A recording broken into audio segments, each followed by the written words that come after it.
Ndabashuje cyane nanone tugarutse mu biganiro byacu by'ubuhanga cyangwa se filozofi.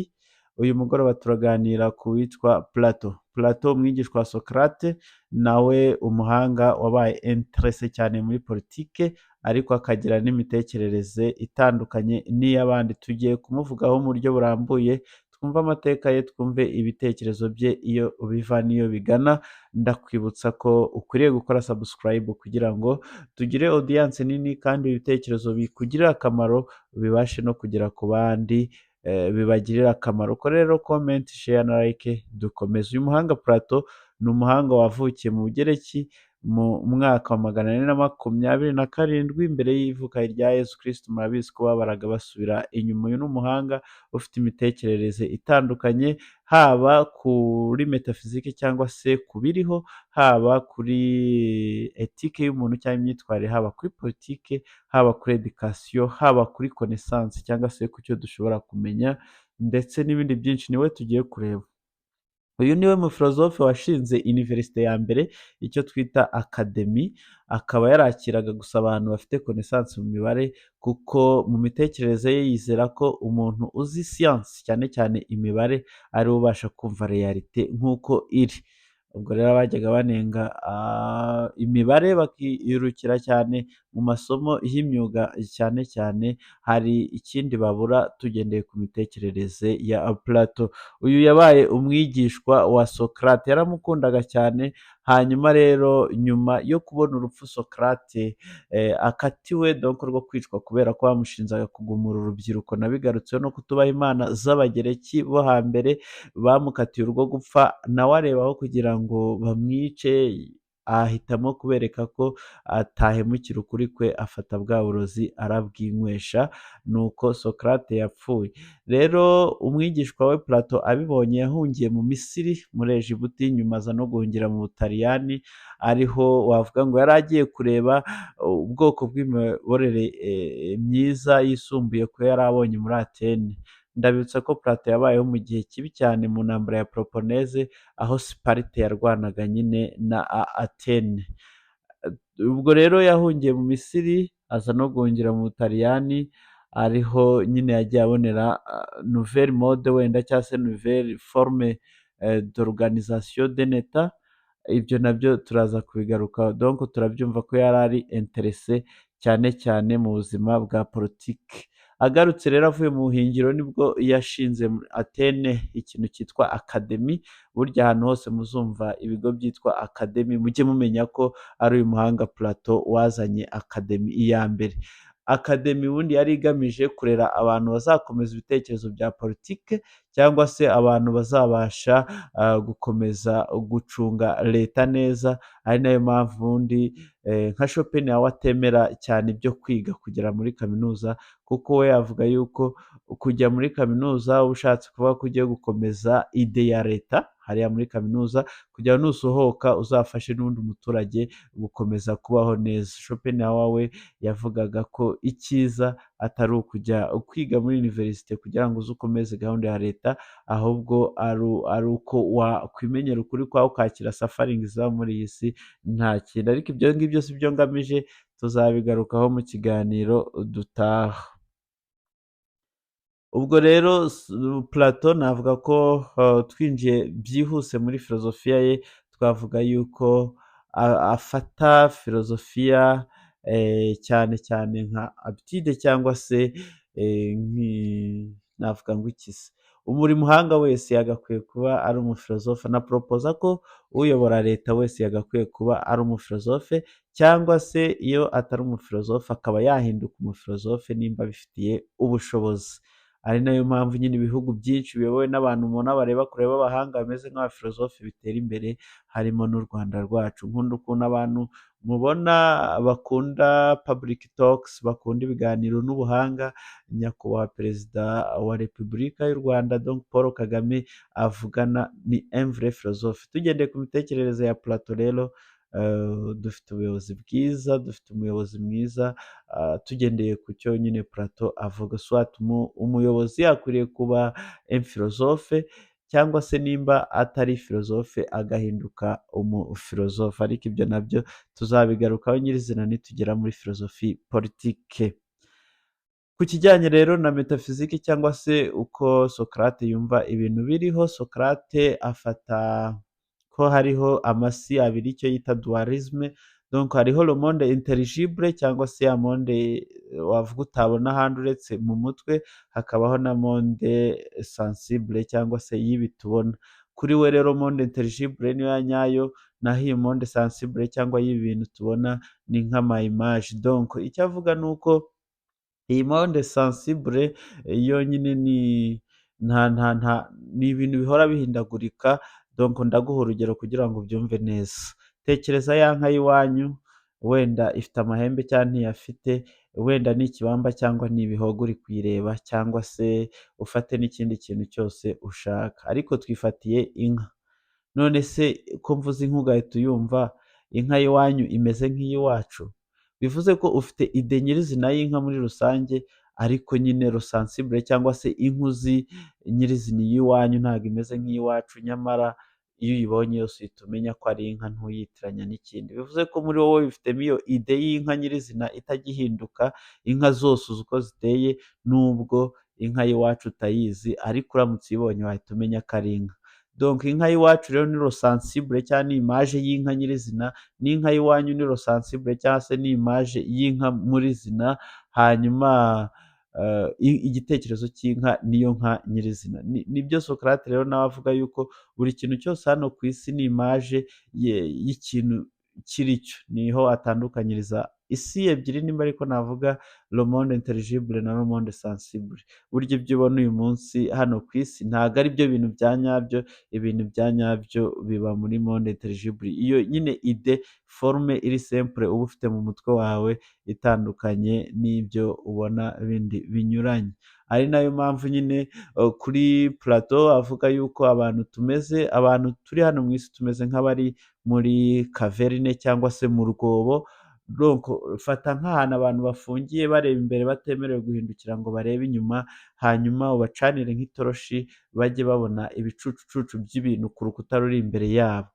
Bazahora bazi yuko ibyo bintu ari byo biriho gusa, ari byo bintu by'ukuri biriho, kuko batarabona hano hanze ngo babone urumuri rw'izuba, barebe ibindi bintu bya nyabyo uko biba bimeze.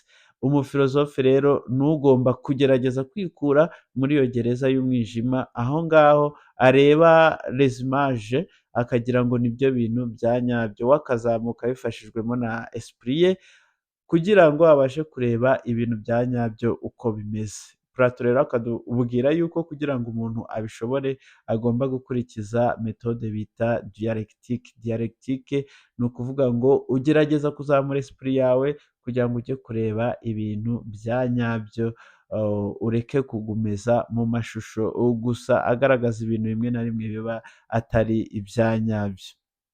Ari naho rero havuka igitekerezo cy'uko umufilozofe agomba gukurikiza nyine iyo dialectique. Dialectique irimo ubwoko bubiri, hari dialectique ascendante na dialectique donc descendante. Donc ni ukuvuga ngo umufilozofe nyuma yo kumenya ibintu uko biri agomba kumanuka akamurikira ba bagenzi be bahoranye kera muri kaverine, babonaga ibintu by'amashusho bakagira ngo ibyo bintu biriho mu by'ukuri, akabamurikira hanyuma nabo akabafasha kuva muri kaverine.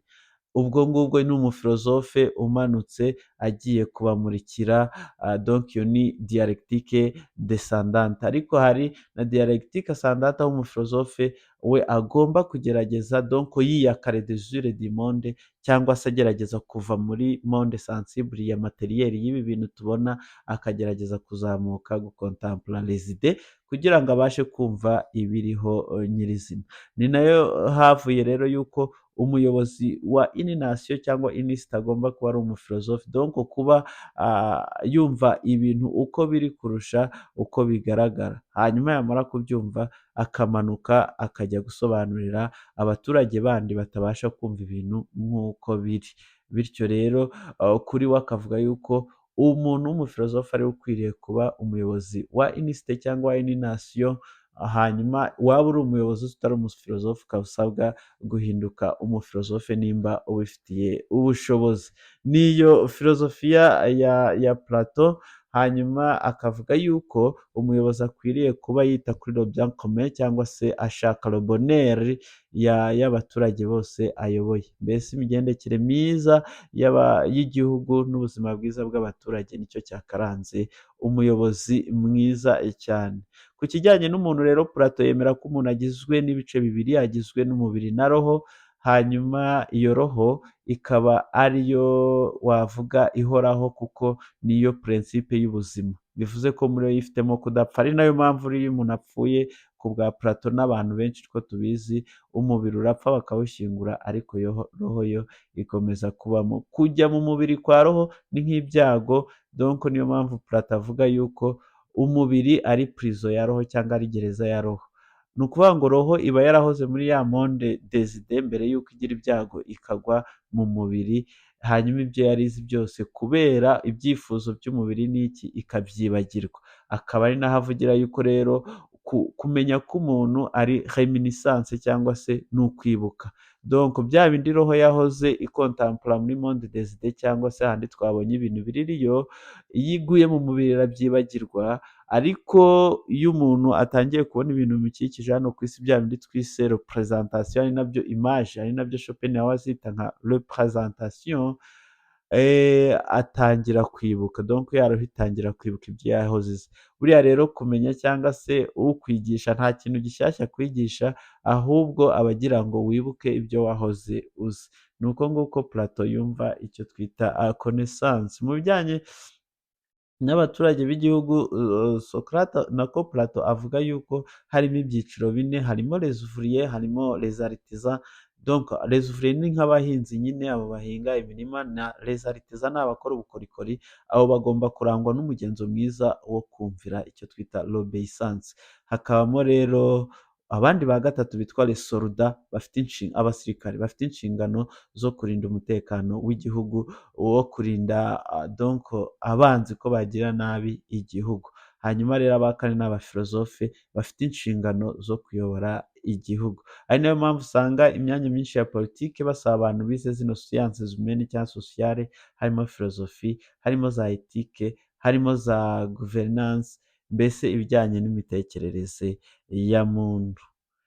Ubwo rero navuga ko Plato hari iyo filozofi ye, yashatse nyine ko ducengera, ashatse ko dusangira kugira ngo twumve neza nyine uko ibintu bimeze, ariko igitekerezo cye cy'ingenzi ni uko avuga yuko hari monde des idées hakaba na monde sensible. Monde des idées niyo ya nyayo, hanyuma monde sensible ikaba nyine ari amashusho cyangwa se ni nk'ibicucucu by'ibintu biriho bya nyabyo. Ndagira ngo rero nanone nkubwire yuko ku bwa Plato avuga yuko nyine hahoraho impinduka muri ibi bintu sensible, twigeze kubigarukaho, bityo ko atari byo umuntu yashingiraho amenya. Mu gitabo cye yise Time yananditsemo cyane ku bijyanye na cosmos cyangwa se nature, akabona ordre irimo ikaba ifite uyishyiramo, aricyo yita le demiurge. Kuri Plato imana ye yakitwa le demiurge, cyangwa se icyo kintu cyatangije ibiriho kikanabishyiramo n'iyi order cyangwa se iyi gahunda tubona. Ari nayo mpamvu abafilozofi ba nyuma yo uzasanga bavuga ngo iyo witegereje ibyaremwe ukareba ibyariho, ushobora kwibaza uwabishyizeho, donc mu kureba ibyaremwe ushobora kumenya uwabihanze. Bivuze ko Plato nawe yizera ko hari imbaraga ziri hejuru ya byose zishyira ordre muri nature, yita le demiurge cyangwa se organisateur, ushyira gahunda mu bintu tubona. Ni gute umubyeyi avuka donc ari umwana agakura agashakana na mugenzi we bakabyara umwana, igiti kikabangurirwa n'ikindi binyuze mu nzuki. Iriya ordre, iyi gahunda iba muri nature, nayo nyine Plato ayitindaho cyane, akabona yuko nyine hari izo mbaraga za demiurge zibikora. yewe filozofiya ya Plato ni nini cyane kandi simba nshaka kurenza iminota 15. Nagira mbabwire ko icyo wamumenya ni uko afite dualisme cyangwa se afata ibiriho mu buryo bubiri, hari monde des idées ariyo ya nyayo, igitekerezo cy'inka ufite nicyo cyo kurusha inka y'iwanyu bwite wabonye. Ni nayo mpamvu ibintu byose bigizwe n'amatandifomu, rumatiriyeri na forume cyangwa se ide. Rumatiriyeri ni icyo kintu kitaraba determine, hanyuma kiba determine iyo ushyizemo icyo twita soul cyangwa se forume. Urabona ikintu kigira ishusho iyo gifite nyine iyo ide yacyo. Uzi ide y'urukweto muri rusange, nyamara hariho inkweto nyinshi zitandukanye, ariko iyo bakweretse ingozi cyangwa silipa uramenya uti izi ni inkweto. Icyo gitekerezo cy'inkweto ufite mu mutwe utabona hanze nicyo yise monde des idées, hanyuma urwo rukweto ubonye nk'ishusho y'urukweto nyirizina nicyo bita monde sensible. Ikindi wamenya ni uko ari we watangije ibintu by'amakaminuza afondara akademi, akaba apurivileje imibare, kuko nyine imibare n'ubundi nayo ni rezide, ntushobora kubona gatanu hano hanze. Niyo mpamvu ya purivileje imibare. Kuri akademi hari handitseho ngo ni nanterisisi nepa geometri, donc umuntu utazi geometri ntabwo ashobora kwinjira muri iri shuri. Niyo mpamvu wowe wanga imibare nagushishikariza kuyikunda, kuko igufungurira kumva realite zitari sensible cyangwa ibibona ukagarukiraho, ari nacyo cyica abantu benshi. Dukwiriye kuva muri kaverine ukava muri monde sensible ukagerageza kuzamuka muri monde des idées, ukumva uko ibintu bimeze. Reka mbasezereho muri uyu mugoroba, nzagaruka mbabwira abandi ba filozofi tuganira. Mba ngira ngo mbatere amatsiko, mwibaze nimba yaravuze ibi ngibi, noneho ibyinshi biruseho ni ibihe. Munyandikire muri komenti mumbwire ati watubwiye kuri uyu, ariko nanjye umunsi ku munsi nzajya mbasharinga videwo y'umufilozofe runaka, tumuganireho twumve nimba hari icyo byadufasha mu mibereho yacu. Kuri Plato, ubuzima bwawe nta kindi bugamije ni roboneri. Nimba rero ibyo ukora byose bitakugeza kuri roboneri, uri guhomba. Kandi ibigeza kuri roboneri si le desire de choses matériaux, donc ibintu twavuga, ibintu byo muri sensible ntabwo ari byo bigeza muri roboneri. Roboneri umuntu ayigezwa na contemplation des idées, cyangwa se kubasha kuzamuka ukumva iyo si, ubundi tugumisha mu bwonko bwacu. Ndagushimiye cyane, kora subscribe ubundi dukomeze kubana.